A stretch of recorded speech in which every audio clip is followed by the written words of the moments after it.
Now, the rest of the story. Am I pronouncing it correctly? The Neskowin Valley of Western Oregon? Educator George Thompson has created something very special in that valley. George says his Neskowin Valley School is not all that original.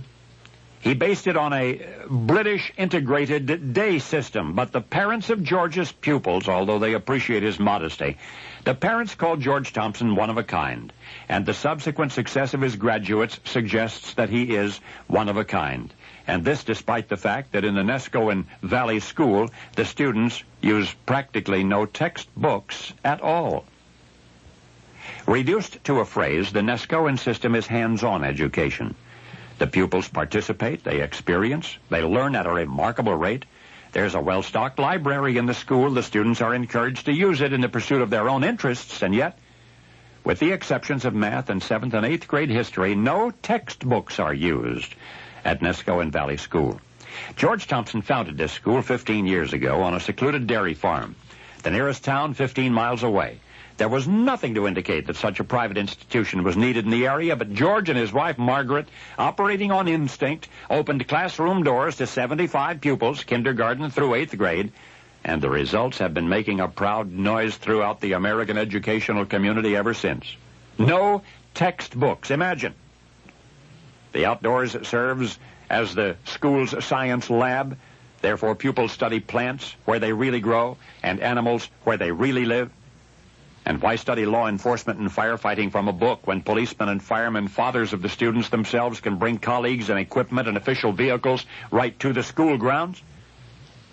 From one point of view, the Neskowin system seems a preponderance of field trips, and yet what George Thompson's methods have produced is inarguable.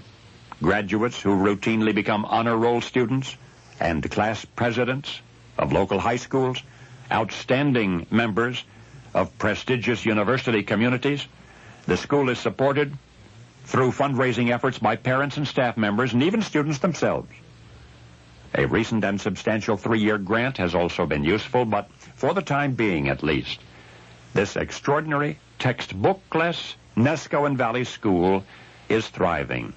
What's difficult to imagine is how George Thompson's life would have turned out had he chosen to employ any other educational system. For you see, in George's school, students must take an active part in the subjects they study. They must depend first upon their hands and their minds. From the start, George's educational theories opposed the vicariousness of reading. So he founded his school upon this participation principle, and he opened its doors a full year before losing his own sight to diabetic hemorrhage. Headmaster George Thompson came so near to establishing an academic institution in which he could not possibly have taught.